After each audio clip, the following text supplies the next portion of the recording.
The following stories are based on personal experiences and opinions. Names and details may be changed to protect privacy. The content is for entertainment purposes only. Drama, betrayal, and the stories you won't believe. Welcome back to the show. Today we're unpacking another story that'll make you laugh, cringe, and maybe rethink your love life. So let's dive in. Yes. So imagine surviving a cardiac arrest. Like I told you that story before about my husband. And imagine waking up from a week-long coma and realizing that people you love the most in this world weren't even allowed to see you. What would you think, Elise? If you were in a cardiac arrest, then put into a coma, waking up, you realize the people that you love the most, aka your kids, were not allowed to come visit or see you. I would be really upset and hurt. Yeah, it was a very, very hurtful thing during that time to wake up and be on, edge, not knowing if you're even going to make it, right? And you wake up and you can't even see your kids. So it was 2008, and that was the year that my husband had his cardiac arrest. I already told this story. I'm not sure what episode it was, but he had a cardiac arrest. His heart fully stopped. And one ordinary day in our life, it changed everything. He collapsed, no warning, no time, just gone. I remember the sirens, the chaos, the hospital lights that never turned off. He was in a coma for a week, 7 long days of machines breathing for him, tubes, wires, and silence. And during this time, I never left his side. I used the bathroom in his hospital suite. I don't even think they had a shower, but I used the bathroom in his hospital suite. One time only did I go down and get a Starbucks, but I felt guilty doing that because if he couldn't drink anything, I wasn't going to either. And so I never left his side. And I didn't get to see my kids because of that. Our child together was 5 months old at the time, and I was pregnant with our daughter. And they obviously, the one that was born, being that young, I'm not going to have him go to the hospital and get sick or anything. So he stayed home. And I remember the doctor saying to me, if he wakes up, and it wasn't like, when he wakes up, it was an if. So I remember living in that waiting room, living in his room, counting seconds by sounds of monitors and praying for movement. And then one morning his eyes had opened. And mind you, that day before, I would squeeze his hand and say, I love you. And he started to squeeze my hand back 3 times. I love you. Aww. So that was our thing. And it still is our thing now. We always squeeze each other's hands, I love you too. So 4 times on my end. So just a side note, if you have a loved one in a coma, they might be able to hear you, because my husband was able to hear me and respond to me, which is wild to think back on. But I went through that whole week long, not knowing if he was going to make it, and our kid not coming to see him, not knowing if he would be able to wake up, and living in the waiting room in his room. And then that very next morning, his eyes had opened, his hand searched for mine.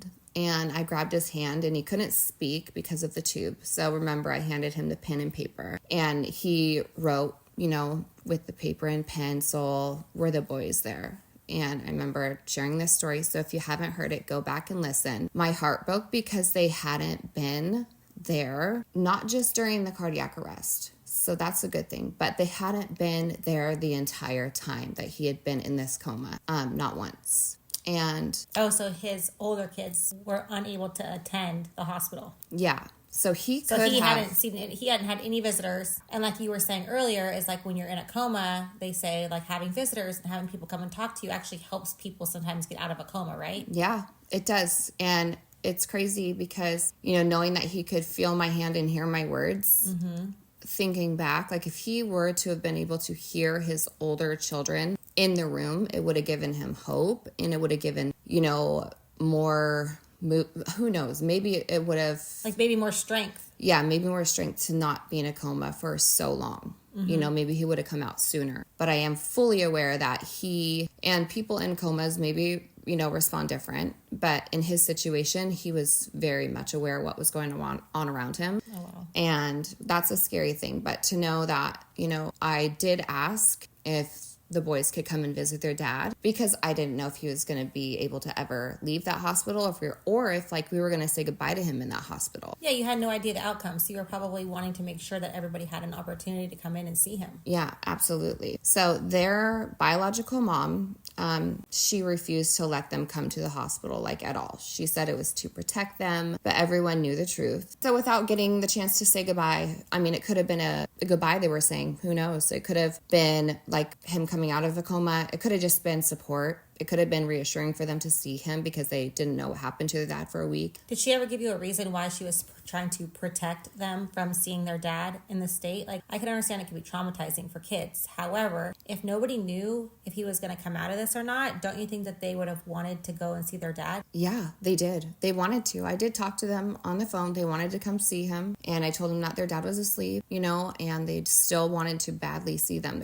Or see their dad. They were so worried. And they were old enough to know, like, what was going on. But for some reason, she just would not allow them to come see. And maybe that's her being protective. But even after he came out of the coma, he stayed for an additional 3 days. He ended up having to get a surgery where he had a defibrillator put in because they didn't know the cause of the cardiac arrest. And so during that time, he was not allowed to see those two boys either. No visits, nothing, not even a phone call, not a word was allowed to be said. That's a little ridiculous. It's crazy. It's very sad. And I don't know if the kids remember it, but I won't forget it, and neither will my husband, because he needed to hear their voices, and he was really worried about them being worried, So, and even after we came home, my husband was pale. He was exhausted. He was tired out of his mind. He was still recovering, and he was laying low, after having a surgery like that and going through something so dramatic and traumatizing, and also still not knowing the cause. Like, we don't know, like, what does today bring or tomorrow bring? Yeah, you don't know what caused this or what the future held at that point. Yeah. So it was like very iffy. Everything was iffy. If he wakes up, then he woke up. If he survives this, then he survived. If he is okay at home, so he's doing okay. He's at home and he's starting to heal. She still would not let them visit. I requested so many times that they be like, even just for a short visitation, because I'm caring for him and our child together while being pregnant. So even if she let them come over for an hour or two, whatever the case, like, we would have gladly been, so accepting of that, even although the parenting plan said that we should have our custody still.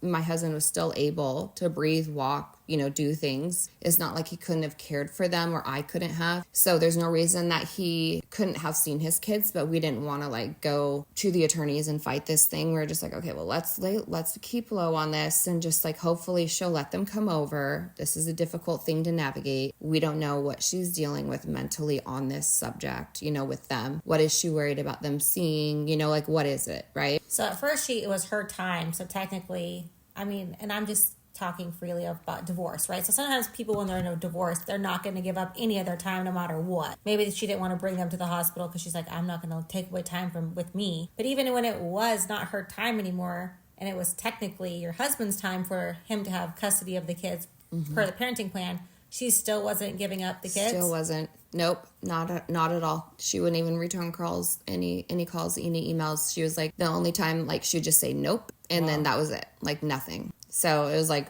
I would have to go over there and grab them and force them out of the house and cause a whole scene and chaos, which I wasn't going to do that, So she ended up having her attorney file a motion for temporary custody, arguing that since my husband or, their father was unwell, he wasn't fit to care for them. And the whole thing of being unfit just was shocking to me because he was still working from home, making calls, doing emails. It wasn't like he was, incapacitated or drugged up. He wasn't. He was home, walking, eating, watching TV. He was alive because he fought so hard to be. He wasn't broken. He was healing. He, was not incapable. He was a father desperate to see his sons. Yeah, I can't believe she would try and go to court and take his kids away because he had just had a cardiac arrest, came out of the hospital. Yeah.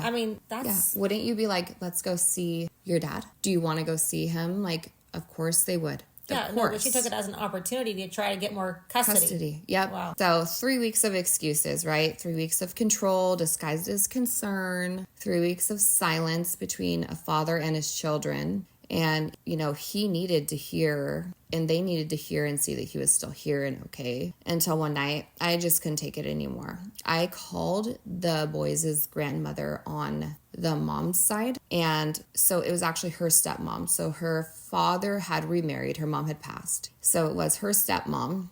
And she was always so kind to me. So sweet, so loving to all the kids, you know, just a very open-minded individual. You know, she's very nice. She happened to be babysitting that evening at the ex's house. So it was the step mom, which is the grandma, and the 2 boys at the house. I asked her on the phone, I said, do you mind if we come by for a visit just a few minutes? And she, without hesitation, she goes, yes, please. I don't agree with what, you know, the ex-wife is doing. The boys are so worried. They need to see their dad. Absolutely come over right away. So I got my husband in the car. We drove down to the boys' mom's home. And we went inside quietly, carefully, like it was a secret mission. Like literally, I didn't know when she'd be back. Yeah, you're like, hurry, let's I go. was actually worried that she might walk in and see us in the living room and be like, what the fuck? And then probably call the cops because you broke into her house or something. Exactly. I was like actually so worried. My husband was so excited. So he got ready so quick. He's like, let's go.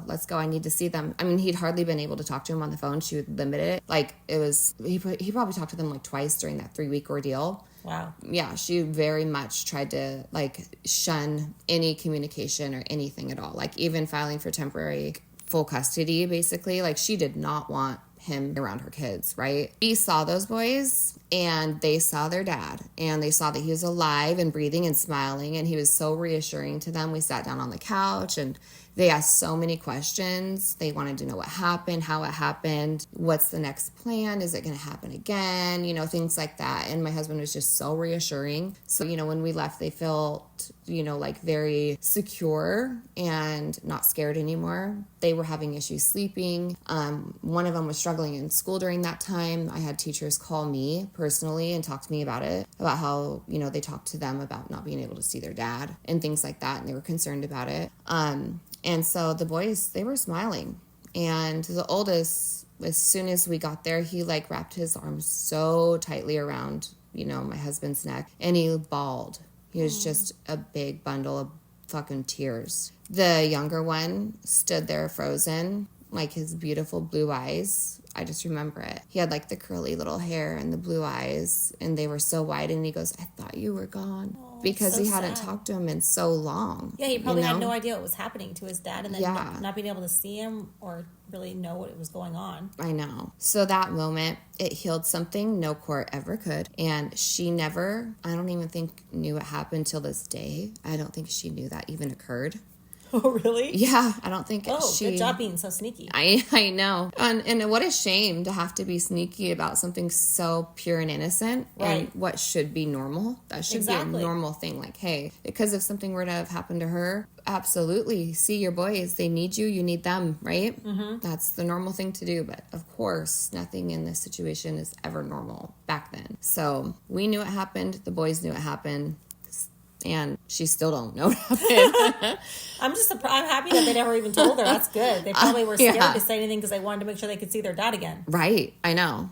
And so when the custody motion, you know, that she had filed went before the court, it was denied immediately. Thank God. And the judge, you know, he saw through it. But by then the drama had already been done. So she had stolen time, weeks of disconnection, weeks of reassurance that could have been happening for the kids. And, you know, it's really sad to think back, and, you know, there's weeks that could have been comfort instead of confusion for them, like to know that they were going to school so confused and so lost and crying to their teachers. And I don't know why you would ever allow your kids to go through that when you could have helped them, you know, and allowed them to do things and just done things differently. They would have been better and okay. And I don't think she was actually protecting them in this, you know, situation. She was actually hurting them more. Yeah.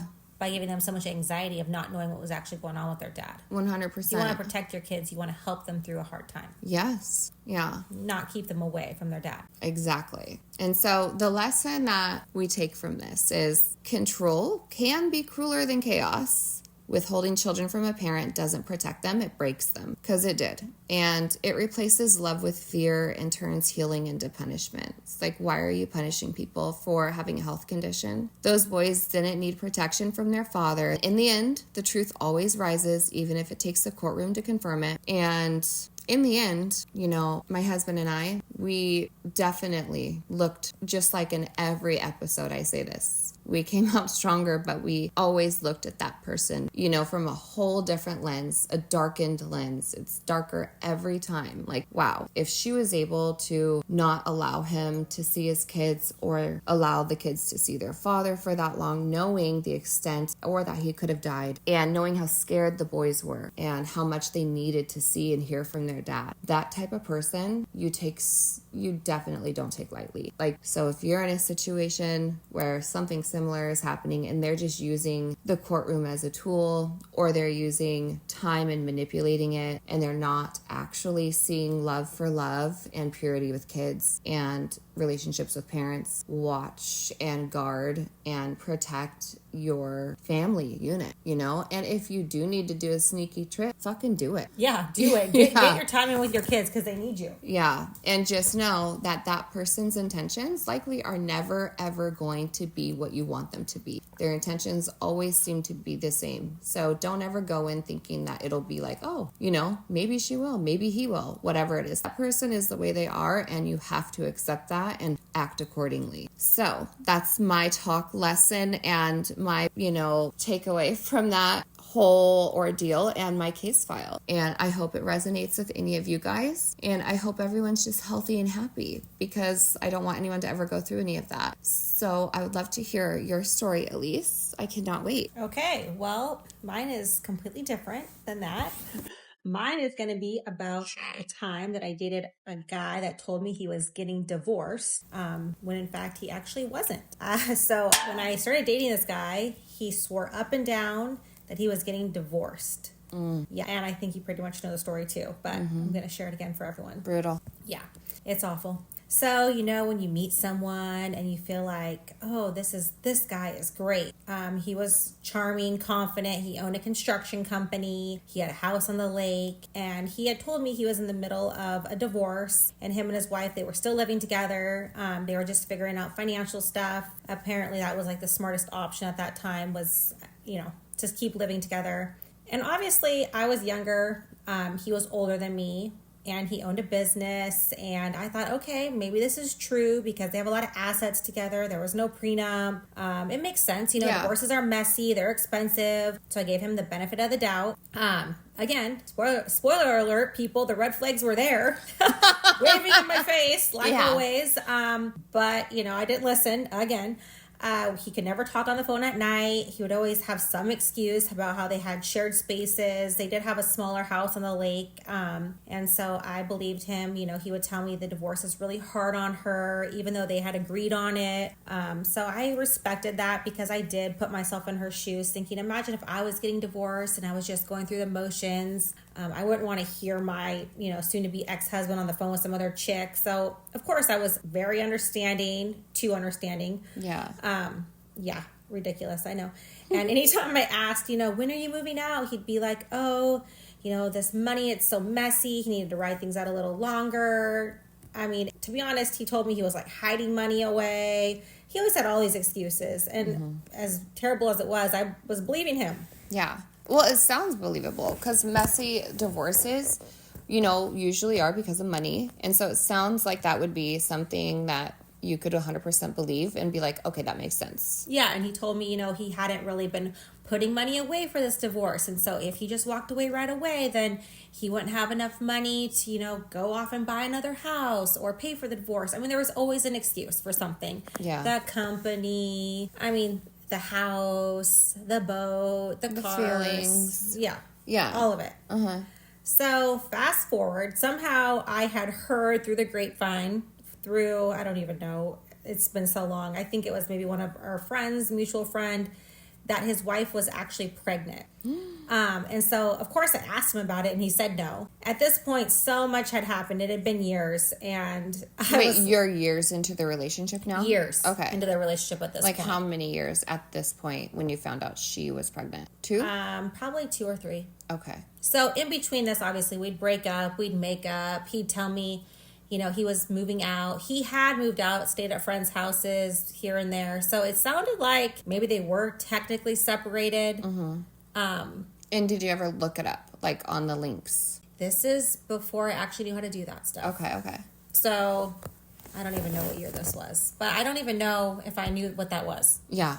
Okay. I had no idea. So you're a couple years in. You found out from someone that she is pregnant, the wife.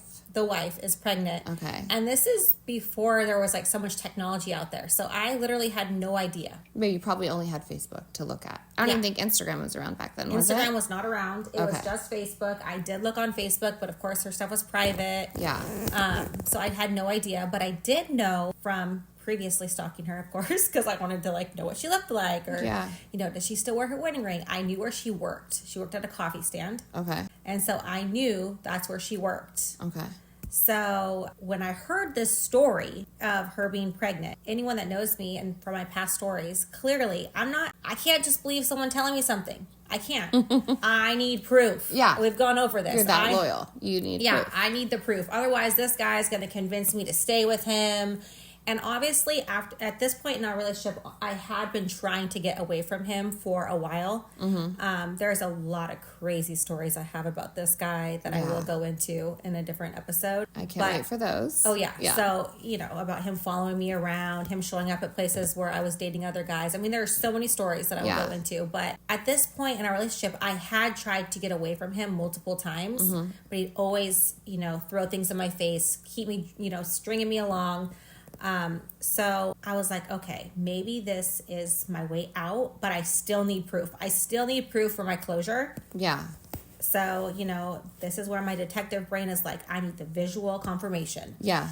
And so my friend and I came up with this plan where we knew that she worked at that coffee stand and I wanted to see it for myself. But I didn't know if she knew what I looked like or not. I had never seen her in person. So I didn't want to take a chance, right? In case she had stalked me or known what I looked like. Like I knew what she looked like. She probably knew what I looked like and she had known about me. Yeah. And so I was in the back of a Tahoe. I was hiding in the back. My friend rolls up. She's ordering a coffee. And I'm peeking through the back of the Tahoe. And there she is. She's big. She's pregnant. She's wearing her wedding ring. Oh, my God. I know. I just couldn't believe it. I was like, wow, he is absolutely not figuring things out financially with his wife. He's full on lying, still married about everything, lying about everything. So he is definitely still married, clearly having a baby. And here I am, just the mistress.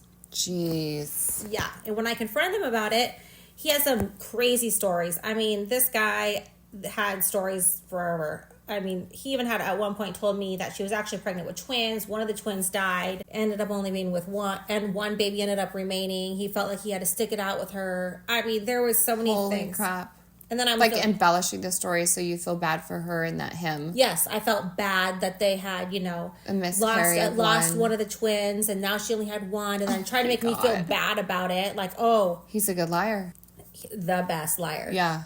And so through this relationship, I learned so many hard lessons. Mm-hmm. But the biggest one that I learned is that if a man says he is getting divorced, I highly recommend just wait until he's actually divorced. Because when I was younger, I really didn't grasp what marriage really meant and the weight of vows. I mean, if someone's still married, that's sacred ground in my opinion. And you never know if someone's getting divorced, give them the opportunity to maybe work on their marriage. I mean, some people are going through a separation. They're going through a hard time in their marriage. Yeah. I'm not saying that every marriage is meant to be saved. And I'm not saying that, you know, everybody that says they're getting divorced is technically, you know, a liar. But if someone is married and they're getting divorced, let them get that divorce finalized. And if that person's meant for you, they're going to still be there when they're divorced and when you guys are ready to start your relationship off on, you know, a trustworthy, solid, clean slate. Yeah, because you're also interfering with that marriage. And I think that that's a really hard way to start a relationship off in general. Yeah. But I just wouldn't go near it. Period. I don't believe in it anymore. I mean, I thought at first, you know, if someone says they're getting divorced, you can believe them. I want to always give everyone the benefit of the doubt. But if your intuition is whispering that something feels off, you need to listen to it. And don't talk yourself out of it. Because one minute you might be falling for this divorced man, and then next you realize that you are the mistress. And that is a role that will break your spirit. It took me many, many years to forgive myself for that. I felt awful. Like I had lost every ounce of self-respect for myself for that. And the pain that I had caused another person. Like, I caused his wife pain because he was technically cheating on her, and I was the person he was cheating on her with. Yeah. And that, there is like so much shame in this story. I didn't even want to tell it because it took me literally probably up until a few years ago to actually forgive myself. I had to go do a lot of therapy. I didn't realize I was carrying so much of this weight around with me. But I felt so guilty that I allowed myself to listen to somebody that was married. I let this person actually convince me that what I was doing was okay. I knew it was wrong. I grew up with better values than this. My parents raised me better. I don't know how I allowed myself to get to that point of being manipulated and listening to someone's lies over my better judgment. So, like I said, it took me a lot of years to actually forgive myself and let go of that shame that I felt. So if you're listening right now and you've been in something messy, something that you know deep down wasn't right, please know that you're not alone. We've all ignored our intuition at some point in time when we wanted to believe someone, but you can always choose yourself again and you can start over. So yeah, I dated a divorced man, so I thought. His wife ended up being pregnant, and it was wild, it was painful, and it was a chapter that really made me question my self-worth and who I was as a person. But through all of that, I feel like I have come out better. And I don't want to ever say I regret things in my life, because oftentimes, you know, you look back and you're like, I wish I wouldn't have done that. I wish I would have done things differently. And I thought about it, and obviously I really do wish I didn't do that, but I can't take it back. And I do know that this is just something that was meant to be in my story. And so that's where I'm at today. It's crazy that, I mean, we were so close during this. I mean, you were in my wedding. He was at my wedding. And the night of my wedding, we all hung out together. And to know what you believed at the time and then what the reality was, and then that you suffered for years afterwards thinking that you were some awful person, just breaks my heart for you, because you didn't deserve that. And guys, they lie. You know, they just do. And him saying, I'm going through a divorce, and, you know, I mean, he came up with every which way of avoiding the truth. Even when I would speak to him about it, I believed him. And so him doing all of that, I mean, truthfully, you're a victim. You should have no shame and no guilt, but you held on to it for so long because you're a good person. And I know that this is, I mean, you're not even in the minority. This happens a lot to people, you know, and it's such a sad thing because marriage is such a sacred bond. Like, you know, now you're married, and so am I. But at the time, it's crazy to think someone would be such an awful human to hurt not only the wife and their soon-to-be child, but also a young lady like yourself who's trying to do the best that you can and be a good person, and then how much it affected you finding out, and then trying to heal from what you think you did to that girl or to the wife, because you didn't do it. He did, you know? Yeah, I don't think I really understood how much I was carrying. Yeah. But it really hurt me that I hurt someone so badly, right? Yeah. I mean, and at the time, like you said, I was young. I didn't really know exactly about marriage, right? Yeah. I'd never been married at that time. And so for me, I didn't realize how much I was hurting someone else. And that to me was harder than what I had gone through. Like, it hurt knowing that I made these choices and I was dating a married guy and he lied to me and the woe is me. Yeah, it sucked for me. Yeah. But I think what hurt me worse, truly, was that I did that to someone else. I was the person that was the mistress. I caused this pain for her. She was the wife. She didn't deserve me coming in there and doing that to her marriage. Yes, he lied to me, but I made the decision to keep going back. For whatever lies I was, manipulated to believe, I still chose ultimately to listen to him. And that was a hard thing for me to actually forgive myself for, because yes, he lied to me. Yes, he hurt me. He did a lot of things that made me feel trapped with him because of many stories that I'll go into. But ultimately I chose that, to stay in that relationship selfishly for, reasons he threatened me with, for threatening my family, threatening a lot of things. Your safety too, I remember. Oh yeah, my safety. Yeah, he was a scary kind of guy. And You know, it's just, I want to make sure that the young listeners, especially the females, because when you're young, you're gullible and you want to believe the best in everybody. And when this dream guy comes along who seems to have it all together and he tells you he's going through a divorce or that he, you know, is separated, you know, not to say don't believe him, but wait until it's over. Absolutely. You know? Wait until the divorce papers are finalized. Yep. And if Yeah. he really loves you and you're his dream girl and you're so special, I mean, he's going to come find you. And I don't say that rudely, but like, oh, you're so special. But if you are and you're meant to be with this guy, Yeah. you guys will find your way to each other. Absolutely. There's no rush, and there's no rush to like push, you know, something that, you know, or force something to close, you know, before it's time, you know, just because you think someone's getting divorced or because, you know, you're being told these lies, like, hurry up, do it so we can be together, you know, like go through the motions of knowing that like you can be alone and wait. You don't have to like be with him and wait, you know, because the guilt that you carried afterwards, I remember seeing you through that time and it wasn't fun to watch. Like I saw you lose a lot of weight, you lost a lot of hair, like you were extremely scared and confused all the time.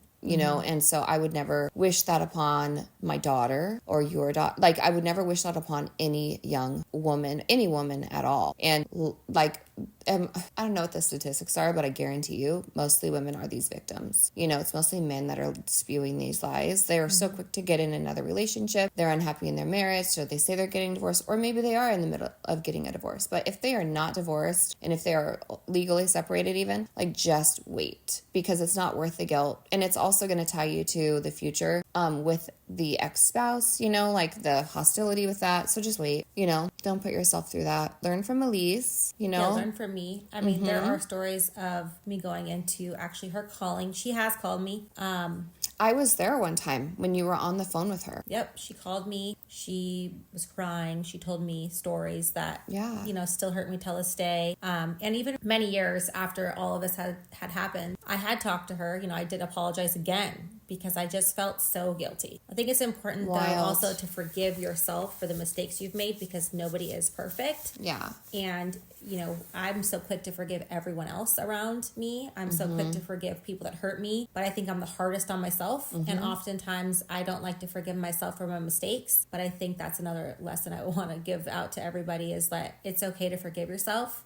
Everybody makes mistakes. We're all human. I love that. That's such a good takeaway. I'm glad you're healed, and I'm glad that, you know, this lesson could be a great takeaway for all the girls that get lied to, because that's just, you know, the truth of the story. That's the truth of the matter. And also to forgive yourself, because that's true. People with good, pure hearts like yours, they have a hard time, you know, working through their past or things that they need to forgive themselves for. And so you just suffer so much that you don't really need to suffer, you know, with. You don't have to live with that guilt and shame, you know, even though you feel like it's your fault. You were duped. You were lied to. You were misled. And I'm sure he told you stories about how crazy or how awful. So then you believed it. So then when you talked to her, it might not have been how you would have liked it to have gone. You know, like whatever the case. Right. You know, this is probably a hot topic for a lot of people. If you've ignored red flags that are practically waving in your face, don't worry. You're in good company here. I have literally ignored so many red flags. But if this episode helps you, share it, tag it, you know, take someone that needs to hear this, and make sure you subscribe, because next week I'm spilling everything about how this man tried to also trap me financially. It's wild. You don't want to miss it. I can't wait to hear that. Thanks for tuning in to our X-Files. Please like, comment, share, and subscribe. If you've got a wild story about your ex, we want to hear about it. Send us your anonymous submission through the link in our bio to be featured on a future episode. The crazier, the better. And don't worry, your identity is safe with us. Until next time, keep those X-Files coming. Bye. Bye.